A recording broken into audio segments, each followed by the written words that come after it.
Hey everyone, welcome to the Startup Dunedin podcast. I'm joined today with Jesse Meek, the founder of CodeLingo. If you're a developer or you're interested in tech products, particularly software as a service, this is a podcast for you. We got to talk to Jesse about his experience as an entrepreneur, from his philosophy through to some of the support he's received along the way. Plus, I brought in Gabe, who's a friend of mine who's a developer, that was able to give us a bit of a technical perspective on what CodeLingo does. I hope you enjoy the show. Welcome everybody to another episode of the Startup Dunedin podcast. I'm here with Jesse Meek and Gabe today. Jesse is the founder of CodeLingo, and you guys would have just heard me describe a little bit about his company. Gabe's here today to answer some more of the, development side of things, Yeah, the more technical things. I kind of thought to myself last night, I tried to learn how to code when I was about 10, did it for a couple of weeks and gave it up. So it might be useful to have someone in the room with a little bit more of a tech background when we get into some of the more technical topics. I thought a good place to start would be if you could elevator pitch CodeLingo and what it is that you guys do. Yeah, sure. So the elevator pitch is essentially we help development teams write better code faster. We do that by automating common development practices. So these are things like automatically finding and fixing bugs, automating code reviews, and automating the generation of contributor docs to spread the knowledge, common knowledge amongst the development team.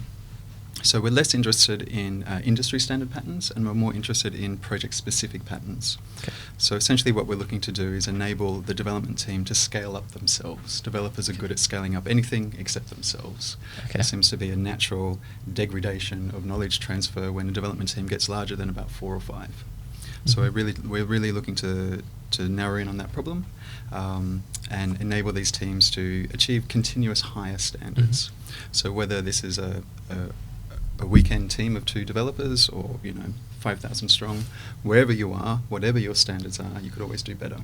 The problem is it's hard to do that at scale, so we're helping address the scalability question and problem with that. Awesome. And you add value if somebody leaves the development team, right? Because supposedly that knowledge that would have left with them stays within the team in a way, is that right? Yeah, so that's actually a really interesting point. So when you address the knowledge transfer problem at its heart, you're going to have a lot of benefits falling off of that, depending on the context in which that problem's been solved. So, for example, if a startup adopted CodeLingo, often what you see when a startup first starts, it's very fragile, and it really depends on a handful of very devoted people. Say they had like a lead developer in the team, that lead developer leaves, it can be devastating. In some cases, it can be the end of the whole company. So in that situation, if you could automate a lot of the boilerplate knowledge that lead developer had, in a sense you'd have the ghost of that developer to guide on the new team that would come in to backfill that space.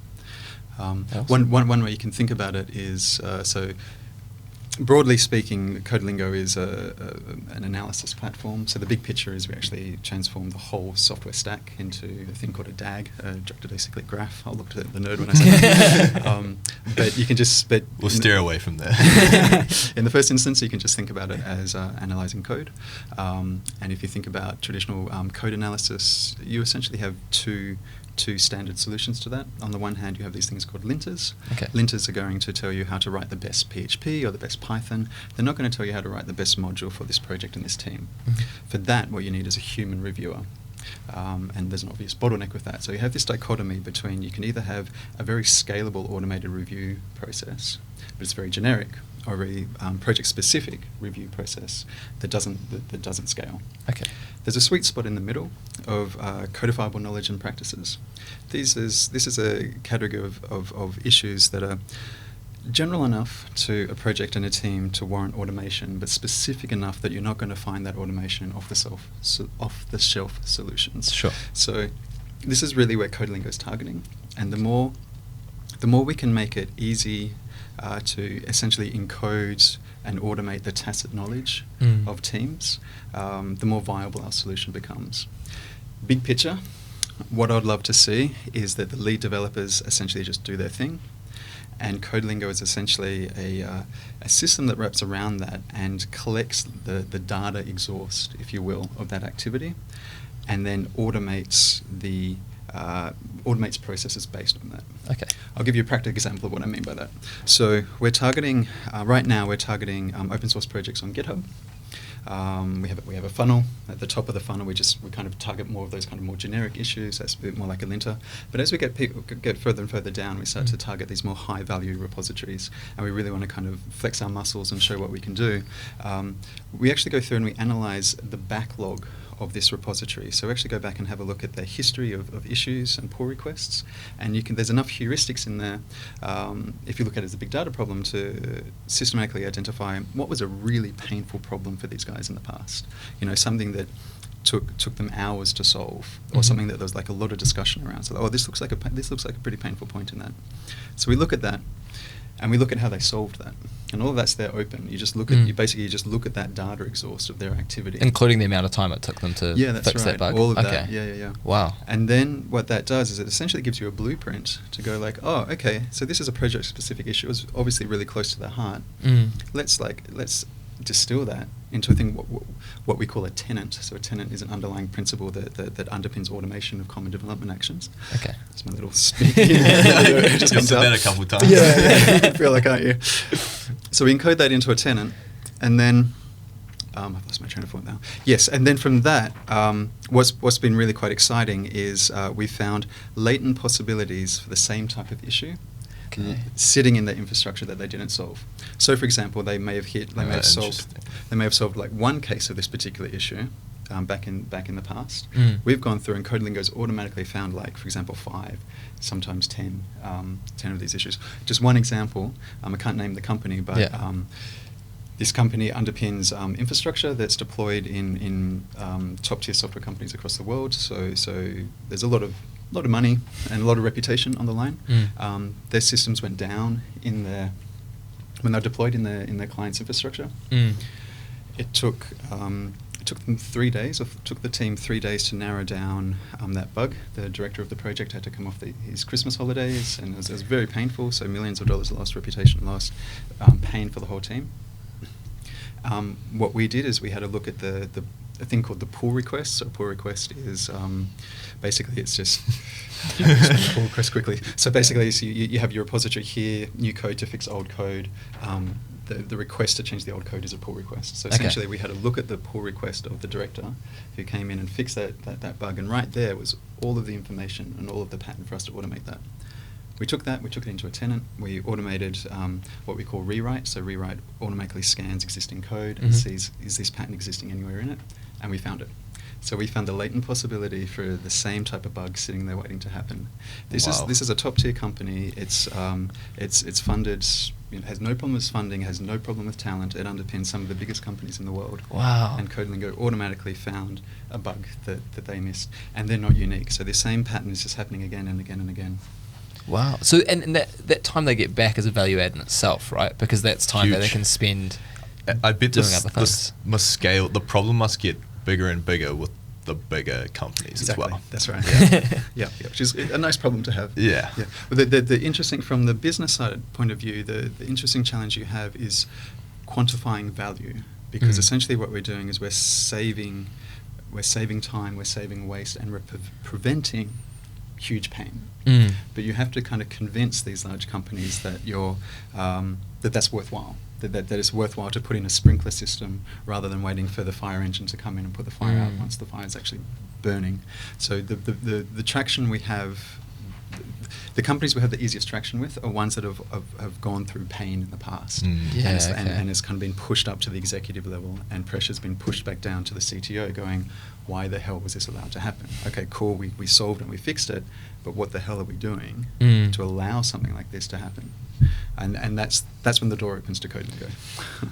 So that's quite interesting, because being from the startup world, everyone's like, what's the problem? Where's the pain? Right. And obviously the pain's huge, but when you have to you're going after companies that have experienced a lot of pain, that's got to be a sort of strange way to come to them. You're looking for people like, hey, I saw you on the news, you were down.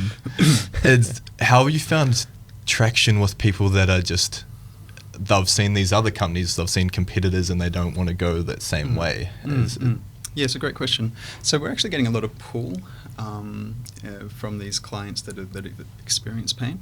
It hasn't really been a challenge for us to go and find them. That's exactly what you want, isn't it?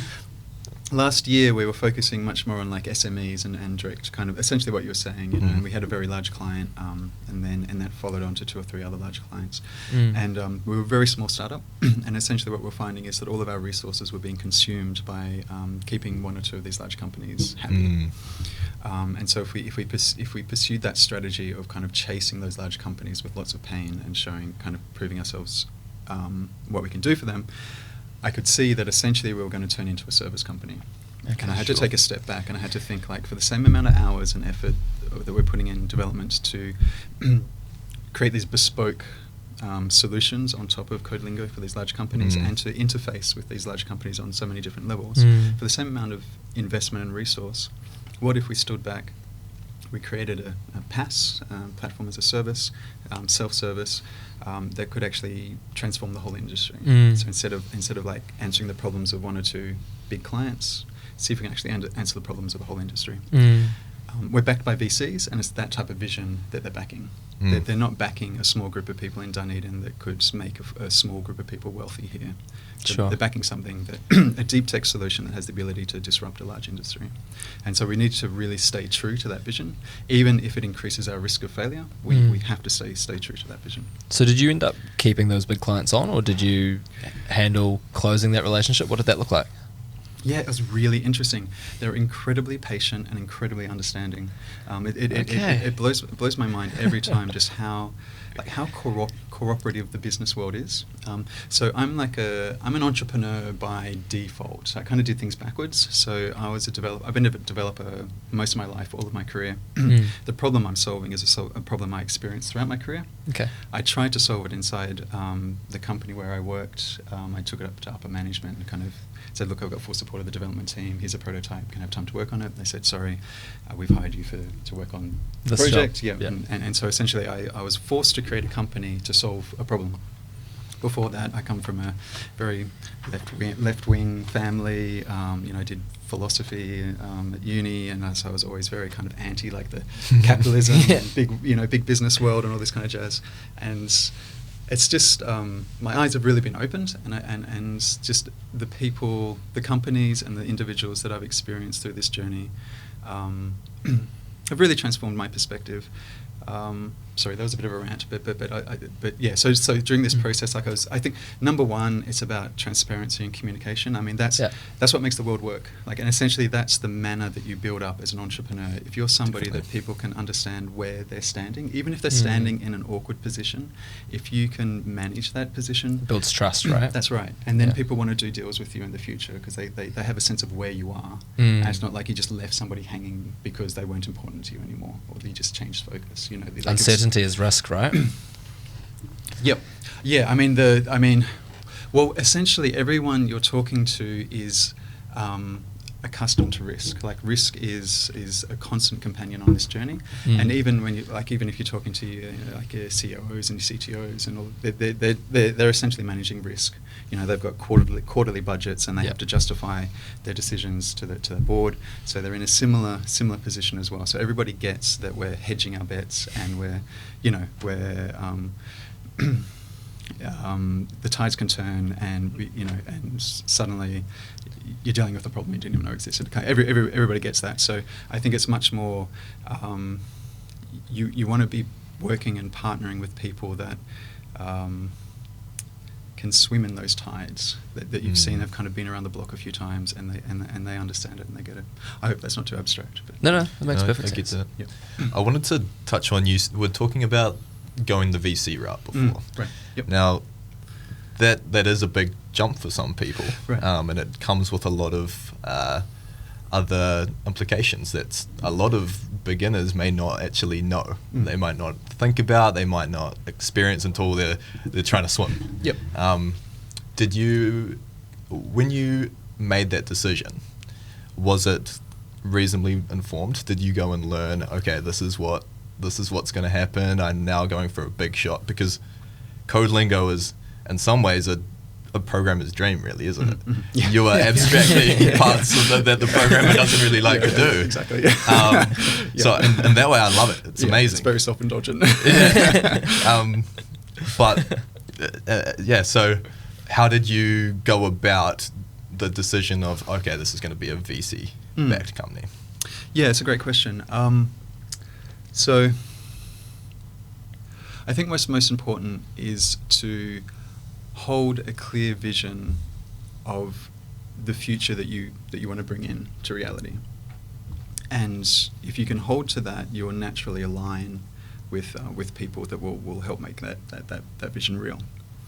So for me, my vision was to essentially disrupt the linter ecosystem and provide a protocol for the transference of developer knowledge. That was my very early ruminations of what I was trying to do. So it started with ideas like, if you think about, like, we're all on Hacker News and we all kind of read these blogs, and somebody's had some weird esoteric experience of debugging a network that took them to some weird server in Siberia, and and we're glued to it, and we consume this knowledge. The good developers are glued to it and consume that knowledge, and that's what helps kind of cultivate those lead engineers. And I kind of saw this world where, imagine if you could actually install that blog. Wow. You go like okay, download CodeLingo tenant, boom, and then that particular knowledge is then applied. Like, for example, I was just chatting with a developer the other day, so in Golang. Sorry, just a nerdy, very small tangent. Go for it. If you pass a float into a time dot duration, it gets the type under time duration is an int, and then the float, I believe, is like a uint, or at least it's larger than the whole int, and so what happens then is that because it's an int, then the bits swap back, and you can actually get like a negative, like a negative number. So it's just a very small tangent, but people are constantly discovering new edge cases of the language, and there's this huge lag between understanding how the languages work and hitting all these edge cases of systems, and like the kind of mainstream linters and the mainstream analysis tools that come up.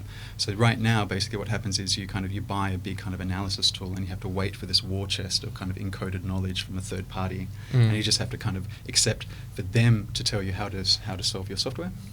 And really, the vision I initially had was, I'm trying to unlock the tacit knowledge, essentially scale up the insights and the experience that those lead developers are having to translate to the rest of the team and to the rest of the industry. That's huge. Yeah. It's huge. Yeah. The exciting thing that pops out to me when you talk about it like that is the sense of community that could pop out of it as well. Yes, yeah, 100%, yeah. Almost the network effects, really, of if you get people on board with this thing, you're just going to create an amazing community that can build in real time, basically. Yeah. So to answer your initial question, that's why you need VC backing. Okay, because this vision is so grand and so ridiculous and so irrational that anyone local just wouldn't believe it's even possible. And the amount of investment and risk it takes to pull off is another ball game. It's the VC ball game. These are guys that, like, for example, so we're backed by Reinventure and Right Click Capital. Reinventure don't access their carry for 7 years, so they don't expect to see any returns on us. These are big bets. That's actually written into their initial term. It's like, we're not going to touch you for 7 years. Like, we expect that much. On Right Click Capital, they're part of the DFJ network. That's a network of investors that backed companies like Tesla and SpaceX.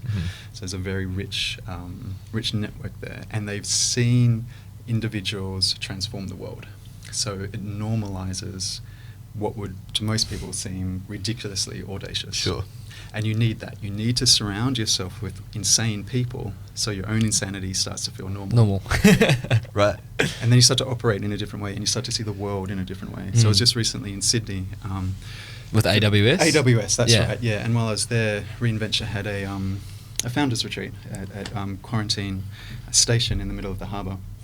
So Reinventure has a portfolio of companies, and what they do is they go and get the founders of each of those companies, and they just chuck us all together for 3 days. Sweet. On this little resort in the middle of the harbour, and they bring in they bring in speakers, but more than anything, it's about normalizing the path, because it's a very unique path, almost by definition. You're standing on the edge of the defined.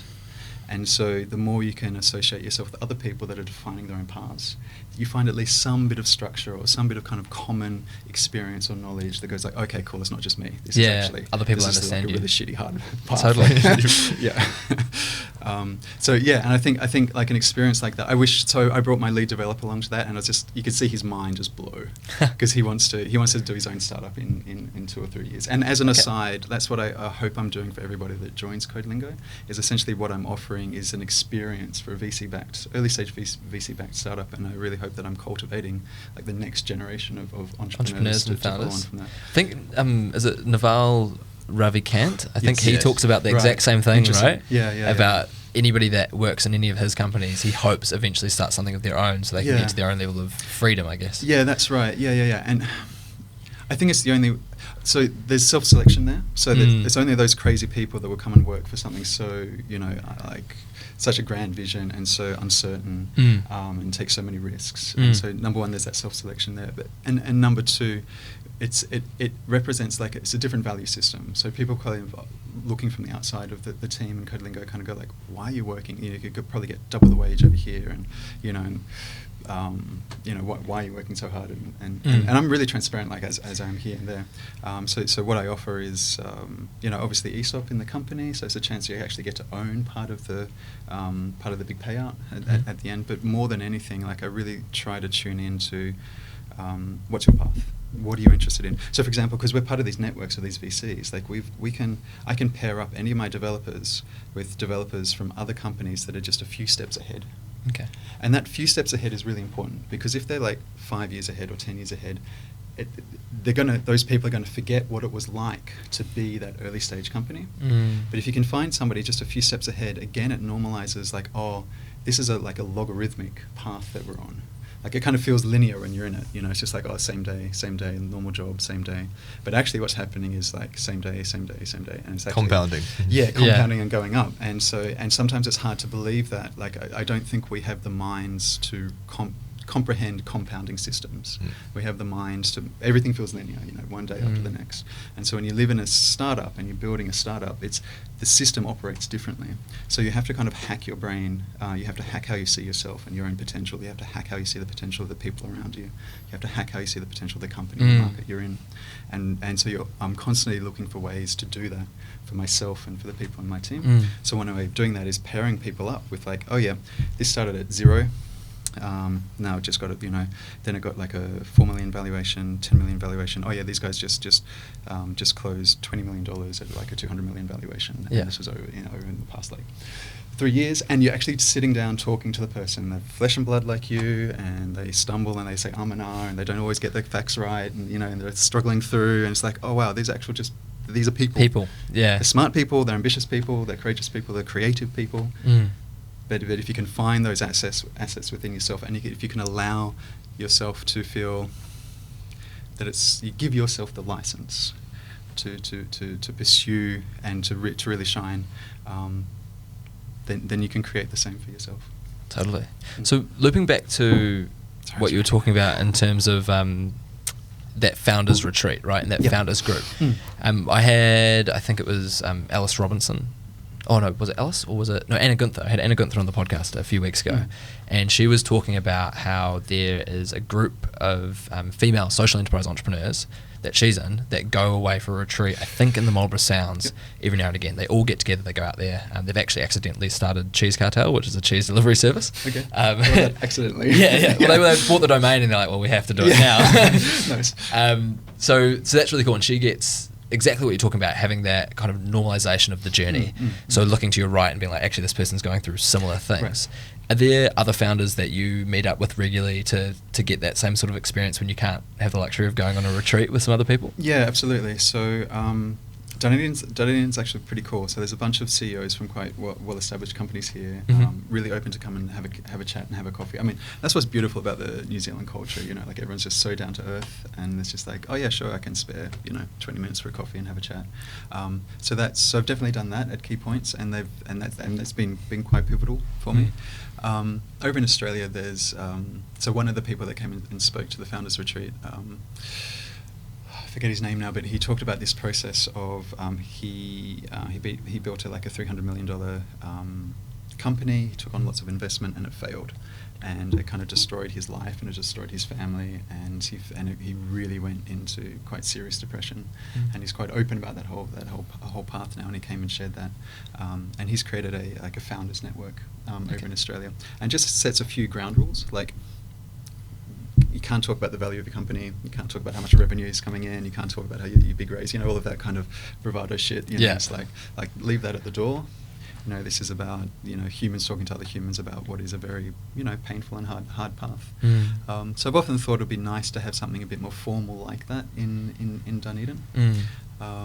And really focused on founders. There's a bit of a crossover here. Like the people I reach out to here are people that they're either like people that have founded and are now on the edge of either are investors or on the edge of investors, or people that have been hired by other companies. So even though they're very big thinkers and they've been hired to be big thinkers and leaders, they don't have the same skin in the game. I was going to say that.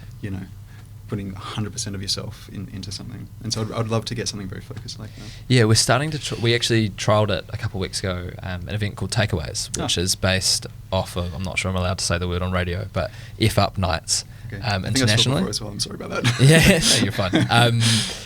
F-Up Nights internationally, right, which is where you get a founder to come along and share the time that it all went really wrong. And we're trying to keep that founder focus, like you're saying. So only founders in the room, Chatham House rules. You can have the real conversations. We don't live stream it. We don't record it like this. Just keeping it kind of, centralized to the founder and the founder's journey. Yeah, that's right. Because exactly what you're talking about. And it's kind of fortunate in a way that it's become a bit of a hot topic, right? Like founder mental health is now something that, I think it was TechCrunch was talking about it earlier in the year. I've seen New Zealand Entrepreneur cover it. It's a conversation that's becoming a little bit more common in the forefront. Yeah, so I think it's particularly important to create that space because as entrepreneurs, you're essentially always playing the game. Like you come into like this, for example, it's like, okay, like I realize that this is going to increase awareness about CodeLingo. It's going to increase awareness about myself and, and potential investors out there, potential customers. And so that's kind of in the back of my mind. So I'm like, okay, how can I make sure I cover the key points that could potentially interest those people that could potentially be listening to this conversation? And so I think there's a bit of that that you certainly train if you don't naturally have as an entrepreneur. Like you have to do that to leverage your opportunities, right? That's right. Yeah. And you're doing it to protect the team and the company and the people that have already invested in you. So you're not doing it for like personal gain. Yeah. That is your role. People have trusted you as a leader of this mission to get that word out there and find the people to make this happen. Like you're essentially a storyteller and you need to convince the world that your story can come true. So there's a part of you that's always operating like that as an entrepreneur. And so I think that's why it's very important to create these spaces where you essentially diffuse the power of that storytelling. It's like, we're actually not going to let you play that game. Like this is now about you. Like what's in your heart, what's in your mind, what are you feeling? Okay. And I think that's what I want. That's what I'm seeking for. Is just a space where people can safely just be authentic. Yeah, that's right. Yeah. Cool. Did you find that it was just going way back now, back to when you were first starting out? What part of your journey did you do co-starters? Oh, right at the start. Right at the start, yeah. Right. So it was obviously completely different end of the spectrum there. You don't have investment on board. You're not necessarily going to let down as many people if things all flop. But did you find the rest of that cohort a useful network to have when you were in those early stages? I found a disconnect between myself and the others in co-starters. Okay. I think a lot of them were looking to build small local companies, and they were much more kind of focused on the details of operating a small business. And I just felt like this is just too early for me. It's like I was talking about like how to interact with customers, how to do user profiling and like all of these kind of activities to solve particular problems that. I mean, it's a bit unfair saying that. So on the other, like, it's great to have a summary of that, to know that those tools are out there. But if you're on this path, like, you need to trust that you'll find the tool when you need it, and you need to keep your mind clear otherwise. Okay. Like, do not fill your head up with stuff you don't need until you need it, and trust that when you need it, you will find the solution. So, for example, in the journey right now, like user profiling is key to us, and I'm not going to like a course, and I'm not reading texts now in this journey. I go and like chatting to JB, who is the CTO of 99 Designs, saying like, hey JB, I know you're really good at user profiling, can you come and do a workshop with the team? Yeah, sure. Comes in and it's like real time tuning into our specific problem. So there's a specific problem, and then you find the knowledge to solve that specific problem. And that's when the knowledge actually kind of drips into you on a tacit level, because you're actually using that knowledge to solve a problem in front of you, rather than it being an academic exercise of, I know how to use a profile now. Okay. And so I found that was a bit of my experience with co-starters. It's not a criticism of co-starters, it's actually a criticism of education in general. So I'm a bit of a, so like for example, I think earlier we were talking about like the entrepreneurial course at university, and I think that's a bit of an oxymoron. I think the way I kind of think about it is like, if you think about, for example, martial arts, you'd go through and you learn your katas, and that's essentially what these education systems are like. You know, they're kind of like a systematic set of steps that can be taught to, you know, an intelligent, unknowing person, and you can easily reproduce that across a large group of people. There comes a point where you need to own that. So certainly you need education. You need to know what techniques are available to you. But if that's all you do, and you get on the mat and you roll someone in real time, or you wrestle someone in real time, you're not going to survive. You need experience as well, right? Yeah, it's that tacit knowledge bit. And so I think that's the bit that is always lost with the education process. And I find so many people just get disillusioned about life, because education gets you up to this certain point and it promises you that then you'll have happiness. You know, like you do get good grades at school, go through and do uni, then get a job at this company. It's all kind of very mechanistic, and it's very kind of laid out for you. And then you get there. And I was there. I was working for an international company. I was getting an international salary. I had this beautiful house, beautiful family out in the bush, and I was like, I would have had the most envious life by normal standards, by like what society told me. The steps, I followed the steps, and I got all of the rewards. So like Nassim says, like play stupid games, get stupid rewards. And essentially, it felt like that. I felt, even though I had everything, like I felt depressed. And I was like, what? And then I felt bad for being depressed, because like, God, I'm so selfish, you know, like most people, we really like envious of having this. And I think where the system breaks down is that there's no space for, I mean, I even struggle to find the words. I think that's probably a sign that there isn't even a space for what I'm talking about, but this sense of going that next stage. So, I mean, a few examples. I use the martial art example. You've got like the, Picasso example, where he could paint photorealistically, but he wanted to paint like a child.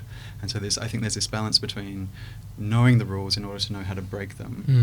And I think that's a key point on the entrepreneurial path. I think we're talking about similar about like predicting the point in a new platform where you should invest when a new platform comes up.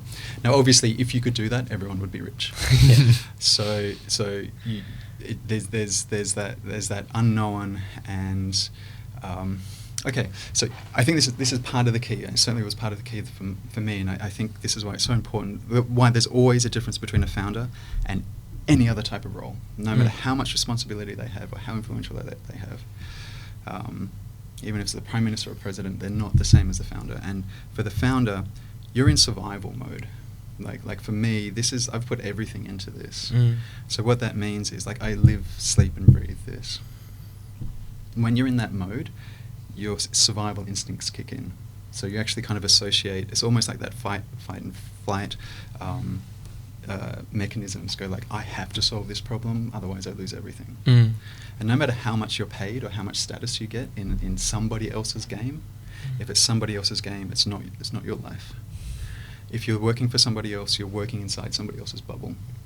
When you're an entrepreneur, you're working outside of those bubbles, and that's when that's when you're alive. That's when I've been eating beans and rice for years, and I've gone through so much stress, and like it's just ridiculous. And it's like so often, like my family and friends just go like, "Oh, you've got a great network now. Just kind of tap out and get a good salary somewhere." Yeah.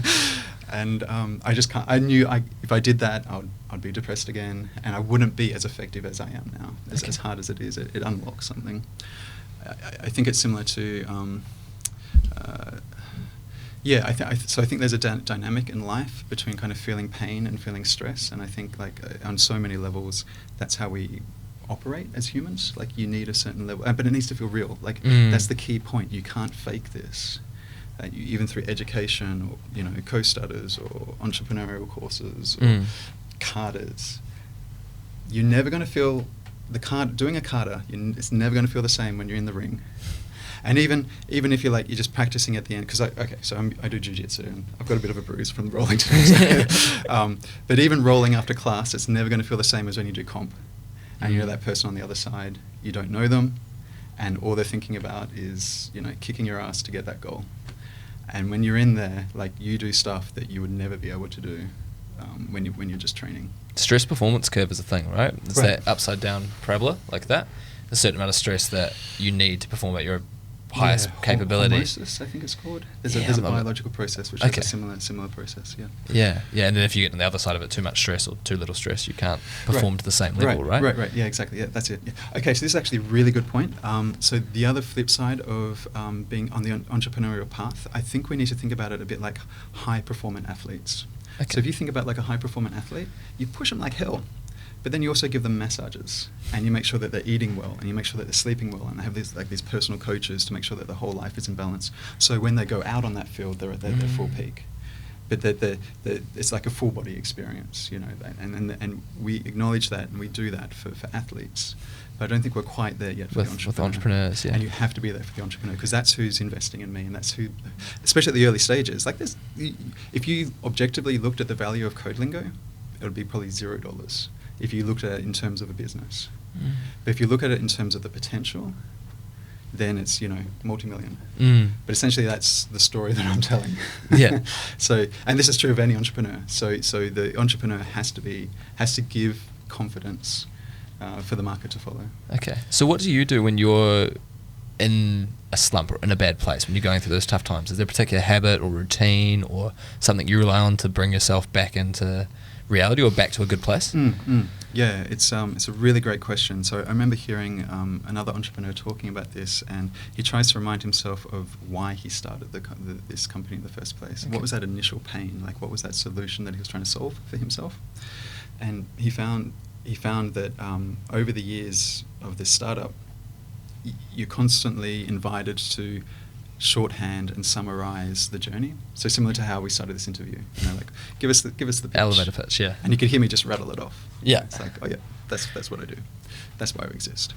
And it was lovely because he used this analogy of when he first experienced the pain and the problem firsthand. It felt like this 300 DPI JPEG. And he thought that was filed away. And then when he tried to open that back up 3 years later, it was like this, 50 kilobyte pixelated image of that same experience, because it was so summarized. So the initial experience was that he had the full depth and tacit memory of it, but because he'd stopped tuning in to the initial drive of the company, and he'd started believing the summaries. Okay. And that's very easy to happen on the path, is because you're going to have advisors come in, and you're going to have people that understand a percentage of you and a percentage of your story and a percentage of your mission. And when you get exhausted and tired, it's very tempting to lean on those and go oh yeah, that's what I'm doing. Yeah, I'll just do that.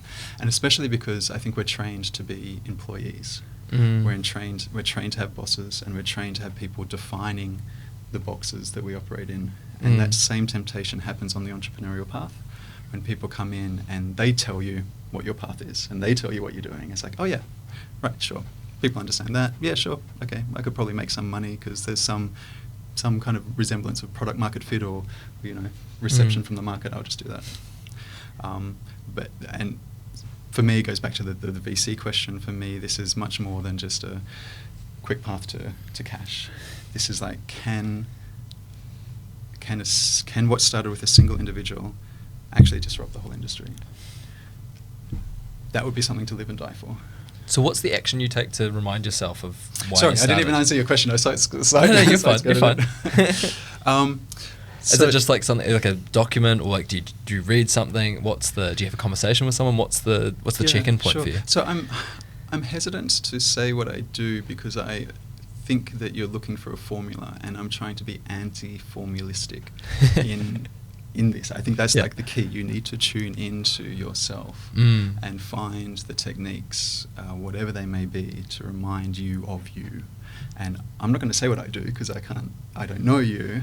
And look, we are saturated with information, tweets, Meditate books. this way, read this book, go for this sort of run, do this sort of exercise. Yeah.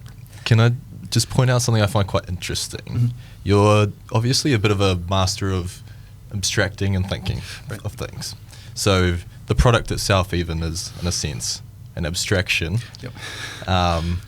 that you've codified in a certain way, but you're also trying to keep a certain level of flexibility.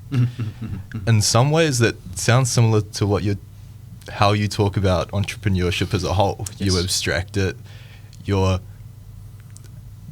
not quite codifying it, but creating some sort of like, there's something there as well, but Yep. then you want to have that flexibility around it still. 100%.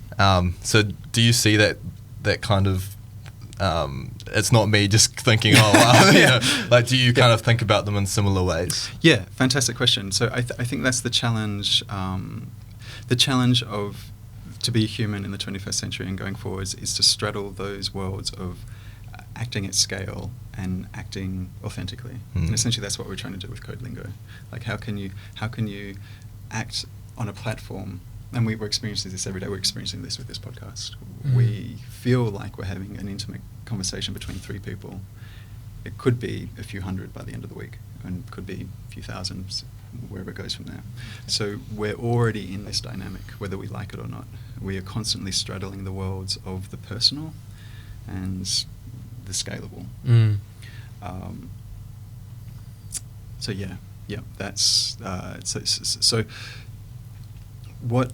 And again, I think I like this idea, a bit of a data exhaust. Essentially, that's exactly what we're doing here. Like, we're not being live streamed now. No.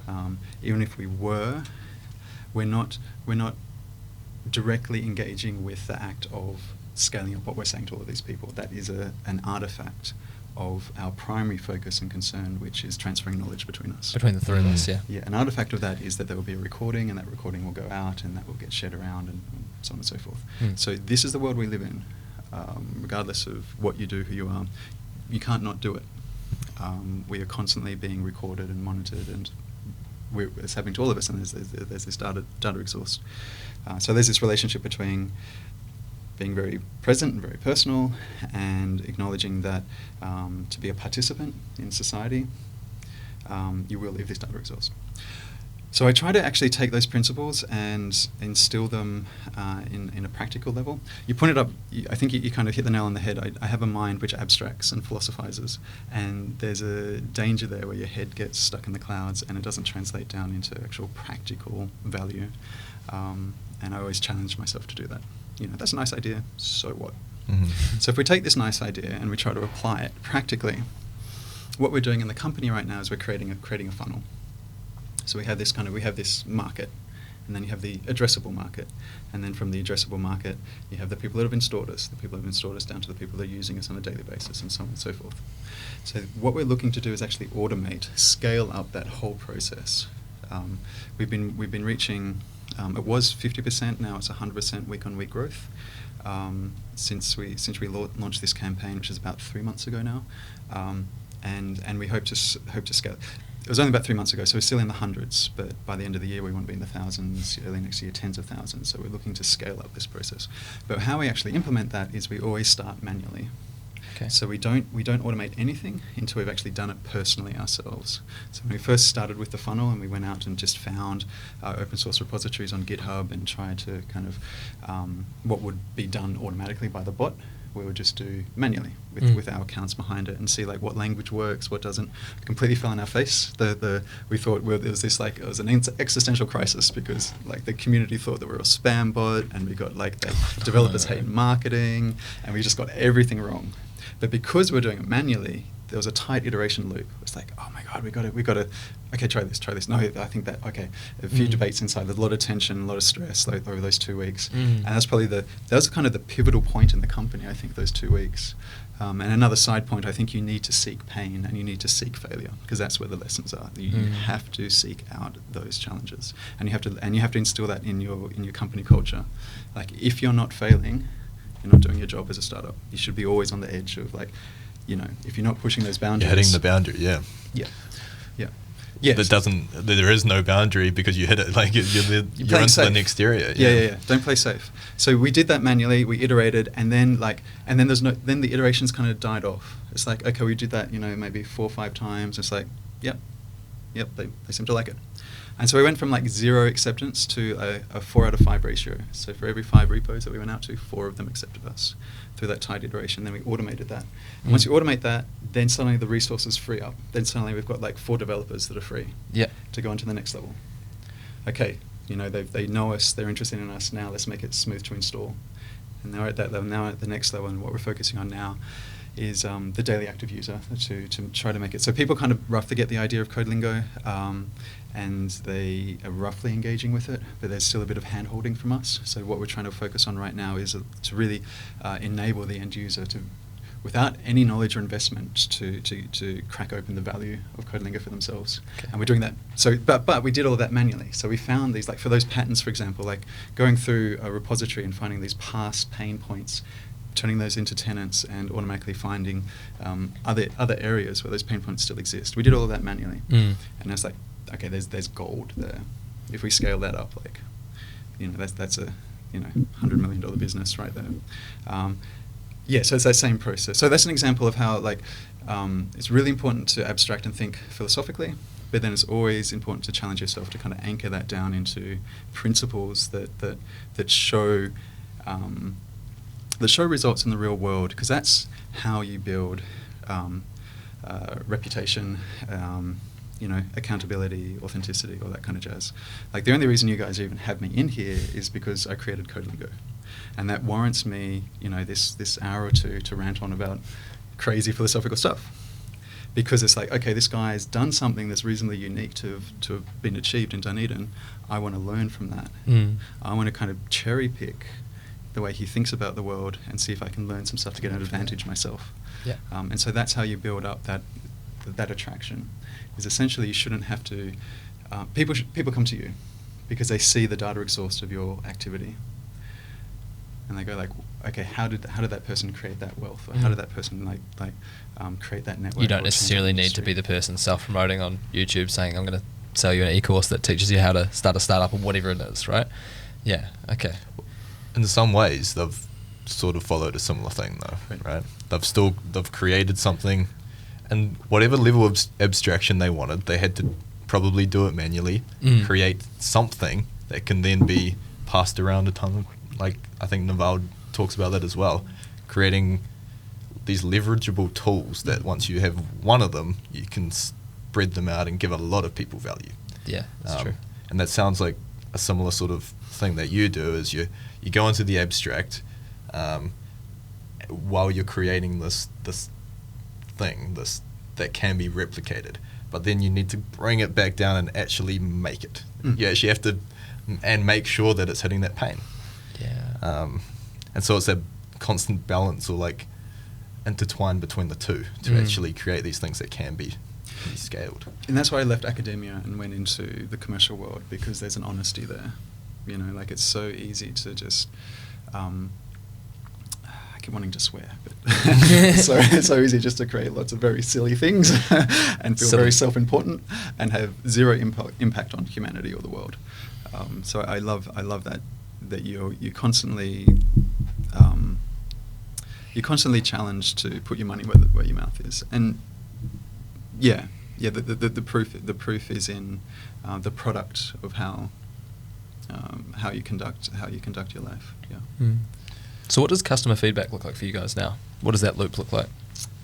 That's a great question. So again, that's the point that we're at right now. So we had to find customers. Well, that's quite interesting, right? So first of all, we had the SME engagement last year.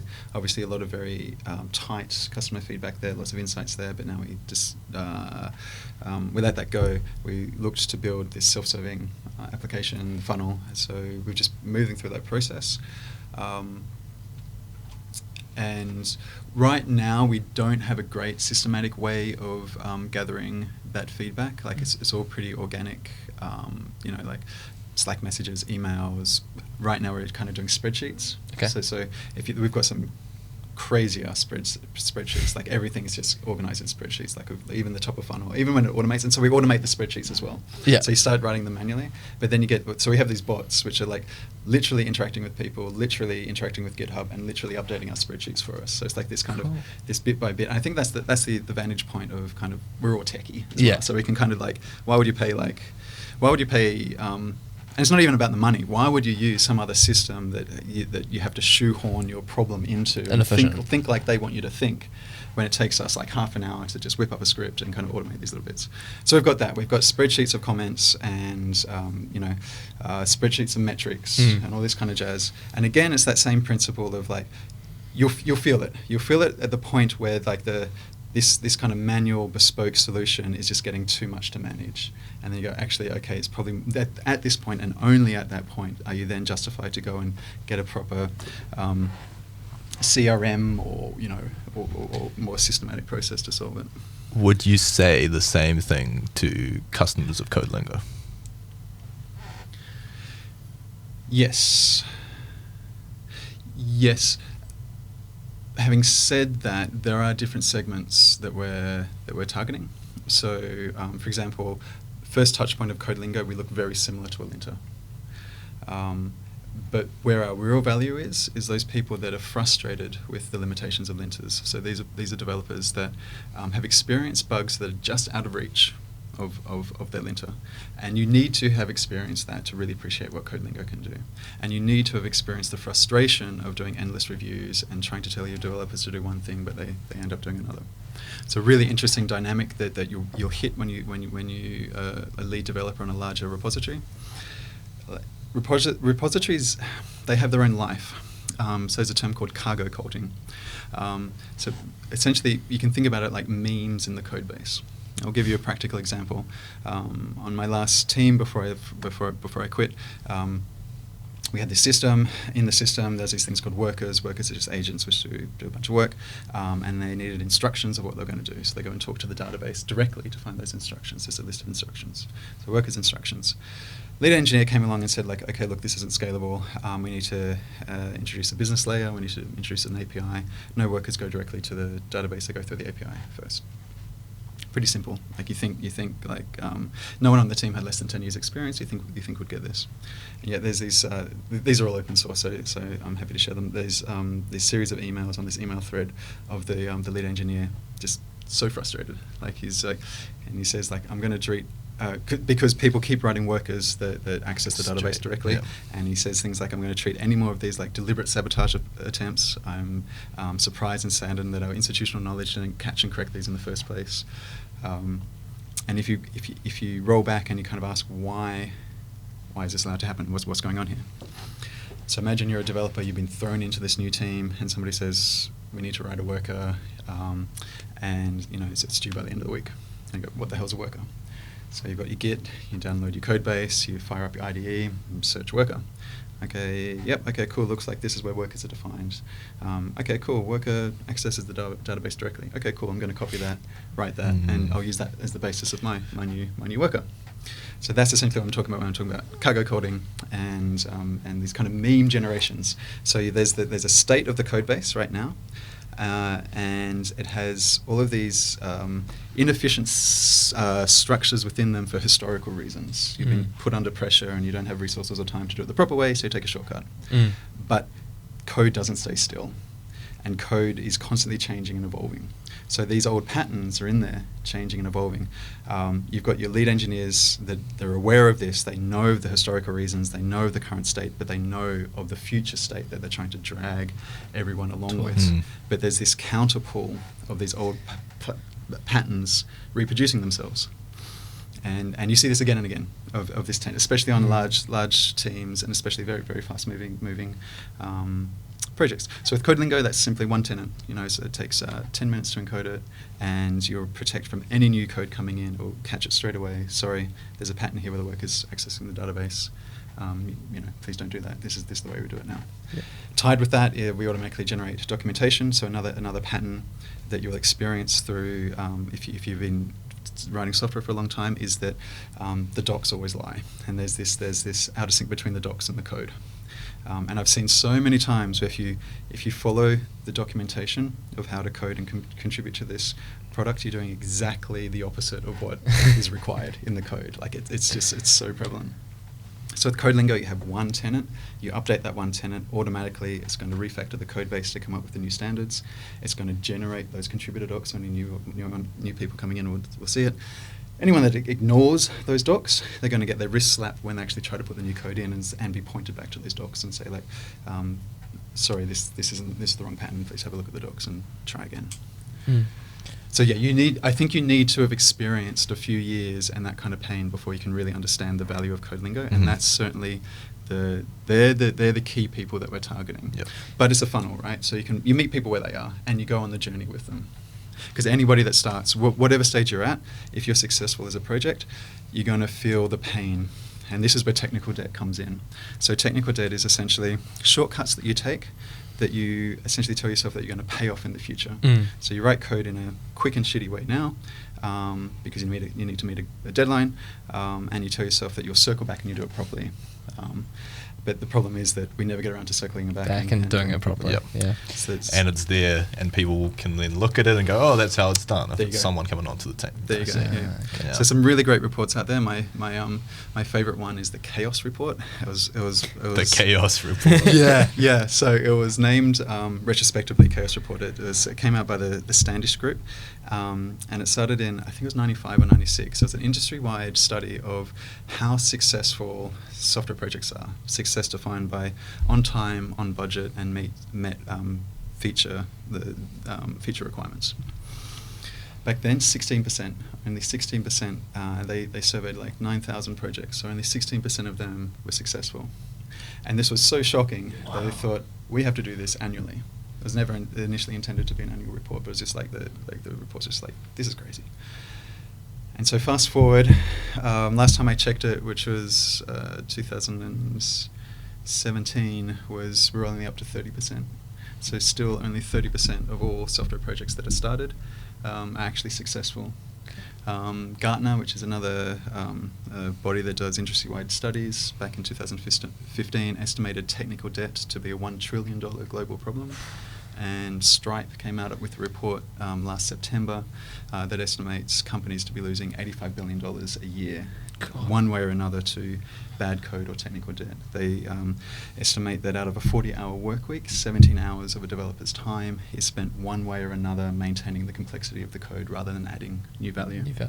And what's really interesting is Stripe is zeroing in on, they call it the developer coefficient. So they're zeroing in on, there's a huge boon to be made if we actually look at the developer as a first order problem and work out how can we scale up the process of development. And they estimate that to be a $3 billion opportunity. Well, Stripe themselves, they're sailing along in a similar way, right? With knowledge base. Apparently, knowledge base is huge in Stripe. All their emails are completely transparent, and they get emailed to, I don't know if they're still doing this, but everyone that it could affect, I think, is the idea. So a lot of written content is very, very important to them, but CodeLingo kind of fills this other little niche, which isn't quite as the stuff you can't quite write down like that. Would that be fair? Yeah. So this is quite interesting, and when you think about the path that we're on, so it's very rare for a dev tool company to IPO. So essentially, our path is an exit at some point. And so what's really interesting is that there are other companies out there that have solved all these other aspects of this, essentially, automation and knowledge scalability problems. And there seems to be this kind of gap for this particular bit that we've focused on. So we've had several companies talk to us and are quite interesting. Some of them are quite exciting about we could actually see how CodeLingo could fit into our suite or solve this bigger problem. So that, I think that's, if you, and again, this is the relationship between the high-level abstract ideas and the practical implementation of those ideas. So I think it's good to know yourself, because then other people can know you and know whether you fit in or don't fit in. And you need you need that selection. If you're just all waffly and just say like, yeah, we just solve all of the knowledge transfer problems, you're never going to find that marriage with another. And customers aren't going to be able to go. Yeah, I understand. They're not going to understand what you do. Yeah. So yeah. I was thinking that before, like, because your product it is in some ways quite general. You could apply it to a lot of different things. How do you use pain as your compass for what you make a customer proposition, like landing page or things like this, that people want a nice specific problem and they want to know that you understand them?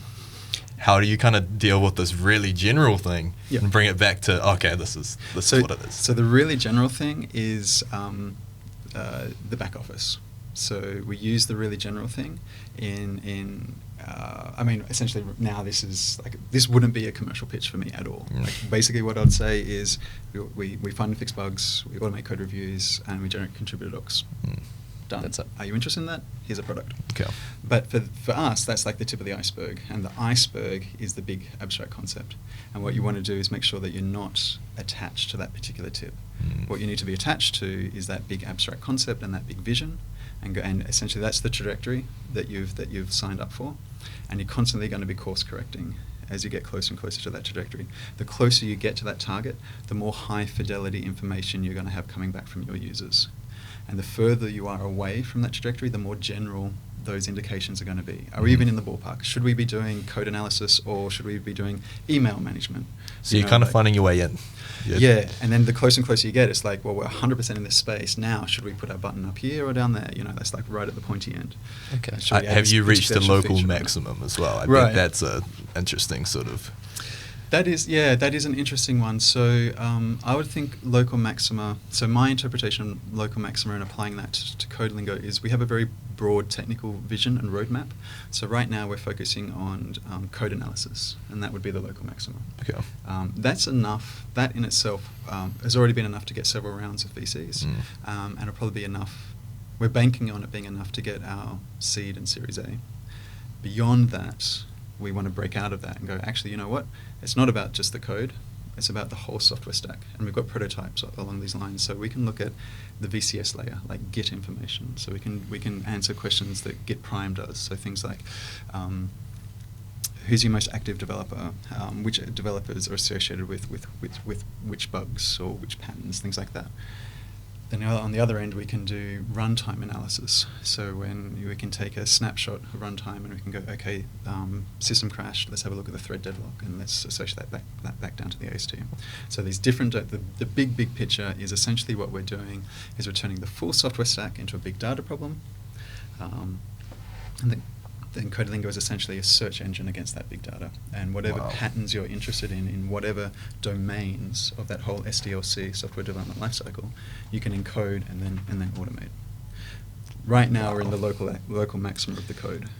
But that's the big vision. And that's the pitch. That's the story when we go over to the US. And we go like, this is step one. Like we've already got 2 VCs on, we've already solved thousands of bugs, and we've already got we're a substantial business right now. But this is just the first step.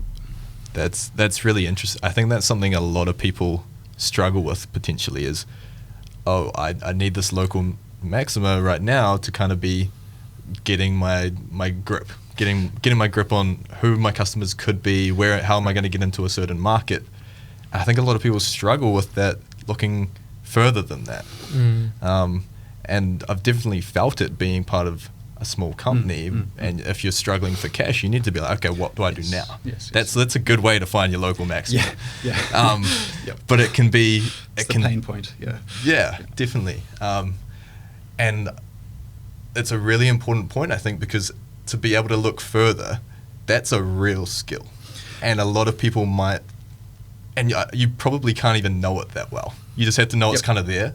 Yeah, and you shouldn't know it that well. If you do know it that well, you've done something wrong. You've spent too much time in the future. So it's like that 3 horizons principle, where I forget the ratios, but you want to spend most of your time looking at the next 2 to 4 months, and then the next spend a little bit more time looking at the next year, and then just a tiny bit of time looking at the next 5 years. That type of principle. If you're doing anything else, it's like, why would you be putting this full business plan about something you're going to do in 5 years' time? The world's not going to look the same in 5 years' time. Sure. And you could be blown out of the water. So did you always have that outlook when you first got started, or is that something you've picked up along the way? That's a really good point. So I'll address that, but I just want to answer one point. One thought came up. It's the responsibility of the founder and the CEO to keep your board on track with that, because there's always going to be pressure for that local maxima, and like, show us that what you're building somebody wants. Show us that somebody will pay for it. They're filling you out. Have you just kind of led us down the garden path? Are we all looking like fools for following you? Like show us this substance, this like local maxima. And so the tension and it's a necessary tension, and it's a tension that you have to straddle as CEO and leader, and sitting on these boards going like, okay, I've given you the proof points. This is the roadmap going forwards. Because you are the shepherd of that vision, and you need to ensure that you keep that tension. Yeah. Sorry. So jumping onto this one, I learnt it through the process, and I think that's actually a key point. You have to be up for self-transformation through this process. So for example, there's a certain level of egoism that's required to even start a path like this. There's something about you that has to be a little kind of, egotistical to kind of even think that you could achieve something like that. As soon as you start the path, you have to be coachable. And you have to find people that are smarter than you and more experienced than you, and you have to be humble and learn as much as you can as quickly as you can, and just be like a sponge for like, seek out the honest criticism and feed off that. What could have I done better? What could have I done better? Just like, you're an engine to take the negative and turn it into positive.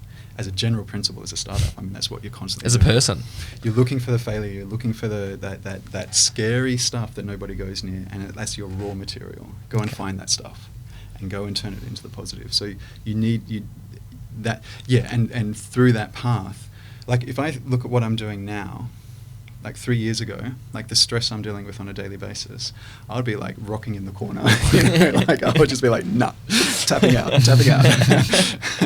But when it's like, you don't have an option. When you've got skin in the game and you're just trying to survive, there's no tapping out. You're in there, you're wrestling. It's like, okay, am I still breathing? Have I been choked out yet? Nope. Okay, I've got a few more rounds in me. Let's see how long I can last. If nothing else, let's see how long I can last in this round, and how much I can learn before I tap out. Did you start jiu-jitsu after starting CodeLingo? Or is that something that's just turned out to be really handy? I did start it after CodeLingo. So I do have a background of martial arts. Like, I started when I was like 13 or something. But jiu-jitsu has been pretty awesome, yeah. And again, I think, look, I don't think it's, as much as I want to promote everybody to do jiu-jitsu, I don't think, again, it's not about the form, right? And I really want to avoid giving any advice like that. If you go into anything far enough, you're going to start to see yourself on the other side. It's how we're wired. Like, we're pattern recognizing beings. And some people go to church, some people use the tarot, some people do whatever, weird, wacky things.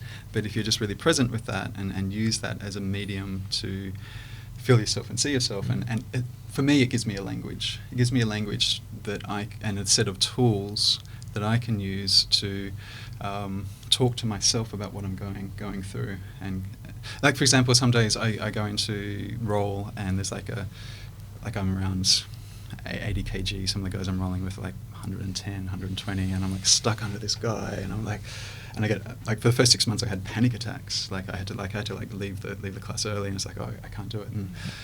And now, like, I've learned how to breathe under that pressure. No matter how big the guy is and how like desperate I am, it's like, if I've got like an inch to breathe, I'm calm. And then you can wait, and you can wait for the movement, because if somebody that big, you can't move them. You have to wait for the force to move, and then that's the opportunity. It trains you to be aware and present, and look for the opportunity. Look for the luck. Yeah. So, and if you can do that, if you can disassociate yourself from the fear, you can feel the pressure. You can still stay engaged, still stay present. And the big thing is connected. If you connected to that thing that you're scared of, you'll feel movement in it. And once it moves, that's your opportunity. even if you're smaller and you've got less resources, a big move happens. It's like, okay, and that's the same like a big move in the market, or a big move with your competitors, big move with investors. A lot of that stuff is really intimidating and scary, and but if you can stay connected to it and really tune into it, and it's like, this is our opportunity. They're looking for us. Let's jump into that hole, and then suddenly you've changed the whole dynamic on the back of the big guy. No matter how big a guy is, their necks are pretty small, so you choke him out pretty easy.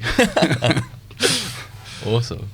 I wonder, in the sort of startup entrepreneurial communities, I feel like there's a big emphasis on these iterative processes. Right. And you're talking about big moves or things like that.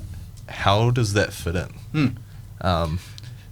Because often I feel like there's not that much emphasis because you don't have to do it very often. Should you just know, hey, maybe this is time to be looking for those big jumps, or go and do something different that could be better?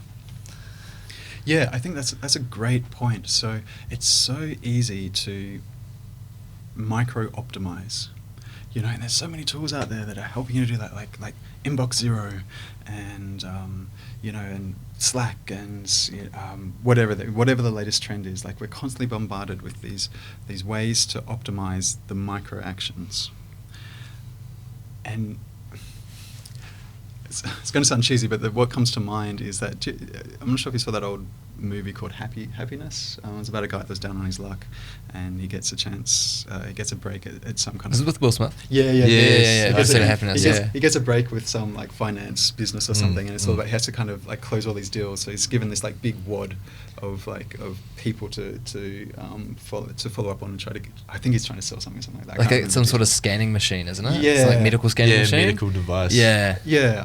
I think that's what he did first, and they didn't fail. I think what's what he did first, and then he failed. But anyway, so he's got this long list of people, and he's trying to, and he's competing with all these other people, and all the other people are like the micro optimizers, like they're doing they're doing the Kanbans and the agile and the tight iterations to a T, and they're super intimidating. It's like, oh my god, and he's coming in going like, I can't compete with that. They're all working through this list super fast, and he looks around and he goes like, okay, why don't I just skip all these guys and just go straight to the top and go to find like who, I don't have time to go all of these. Let's go and he goes and finds the person, and then he works out where he plays golf, and goes and goes direct, like he hacks the system and goes directly to try to solve the problem.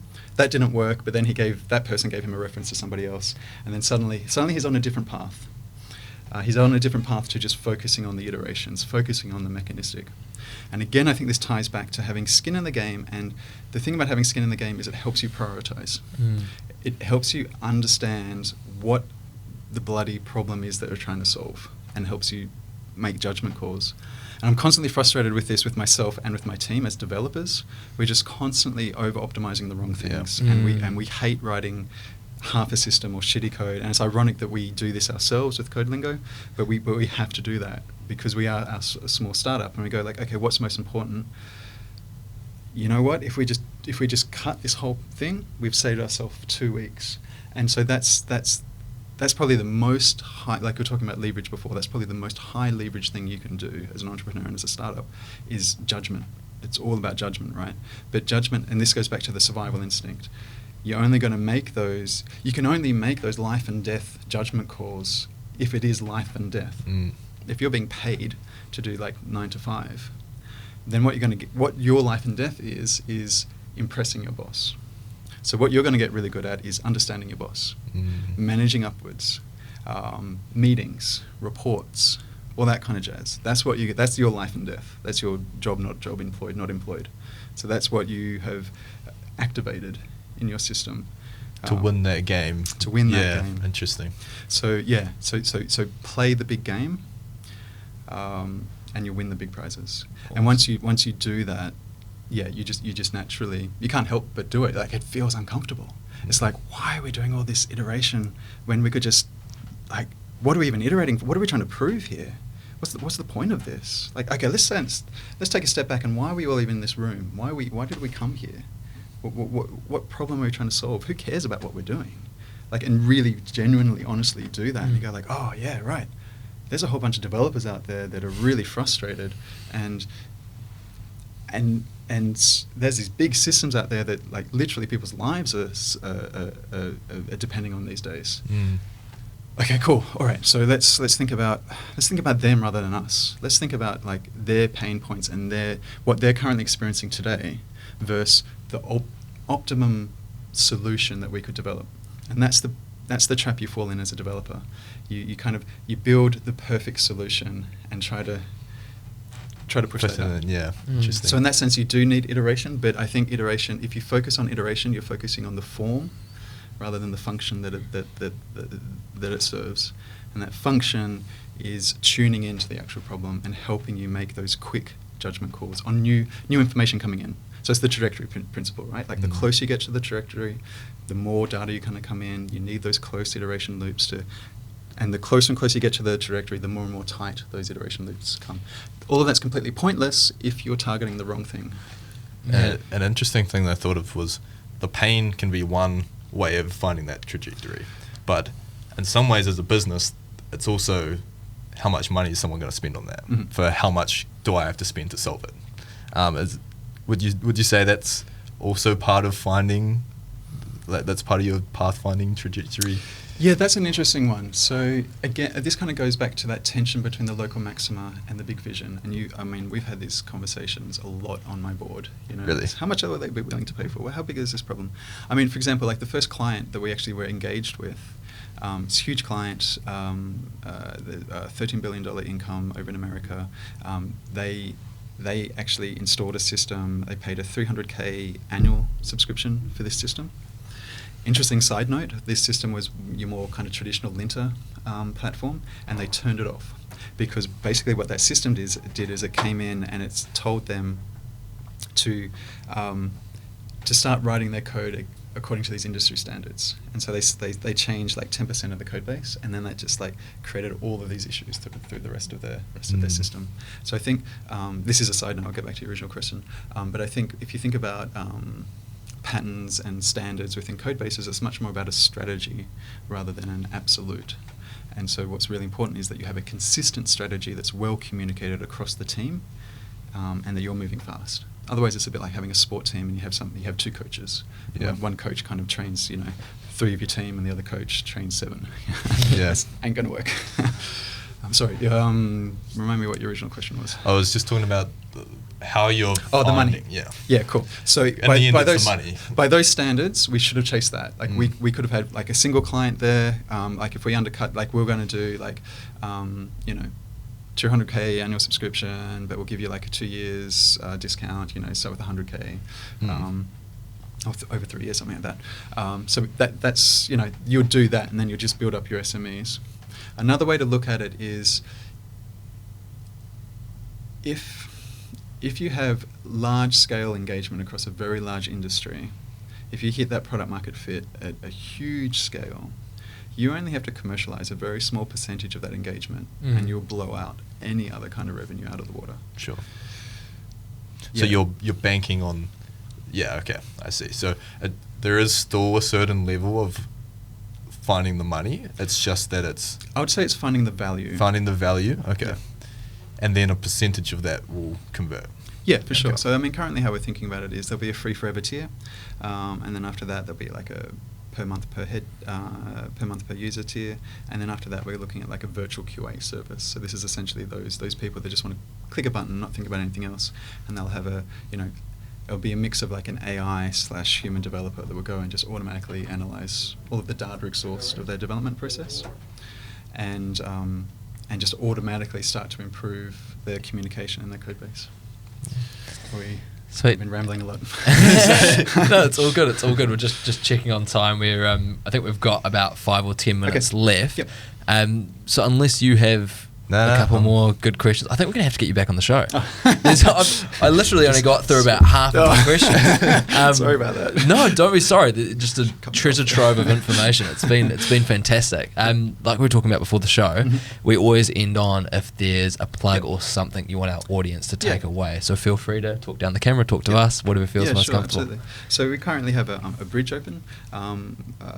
We need We have our minimum already subscribed by our VCs. We're looking at oversubscribing for the right investors.